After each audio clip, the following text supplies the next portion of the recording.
ফাতর এইভাবে হাতে লইছে লিয়া বলে আসিয়া তোমার জীবন এই এখন শেষ হয়ে যাবে, তোমাকে এই ফাতর নিক্ষেপ করিয়া ফাতরের আঘাত করিয়া তোমারে মেরে ফেলবো। আসিয়া হাসতেছেন, আসিয়া রহমতুল্লাহ আলাইহা হাসা শুরু করছেন। ফেরাউন আশ্চর্য হয়ে গেছে, বলল ও আসিয়া, তোমাকে আমি ফাতরে আঘাত করিয়া জীবন শেষ করে ফেলবো, তুমি হাসতেছো কারণ কি? আসিয়া বললেন, ও ফেরাউন, আমি আমার আল্লাহর কাছে দোয়া করছি, আল্লাহ তুমি আমাকে ফেরাউনের অত্যাচার থেকে মুক্তি দেও, তার আত্মীয় স্বজনের তার অনুসারীদের অত্যাচার থেকে আমার মুক্তি দেও, আল্লাহ জালিমদের অত্যাচার থেকে আমাকে মুক্তি দেও, আর আমাকে জান্নাতুল ফেরদাউসের মধ্যে একটা ঘর বানাইয়া দেও।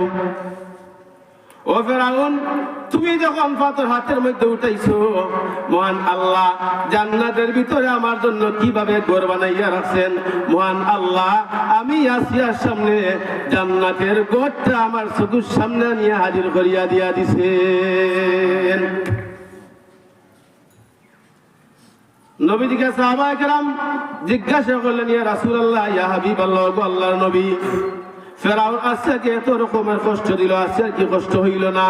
এমন ভাবে আঘাত করিয়া আসিয়াকে মরণ দিয়া দিল, আসিয়ার কি কষ্ট হইল না?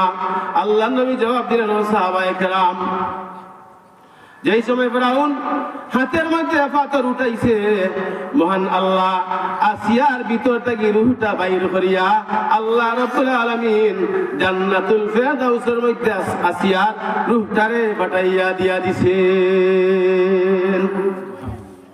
ফেরাউন পাথর উঠাইতে দেরি, মহান আল্লাহ আসিয়া রহমতুল্লাহ আলাইহির রূহটারে এই লিনের বাসিন্দা আল্লাহর কাছে নিতে আল্লাহ দেরি করছে।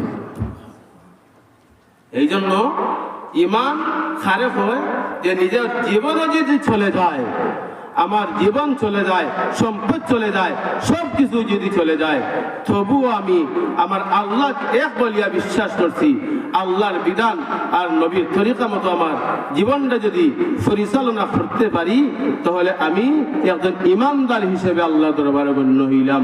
যা আলোচনা করলাম, আল্লাহ রাব্বুল আলামিন আমাদের প্রত্যেক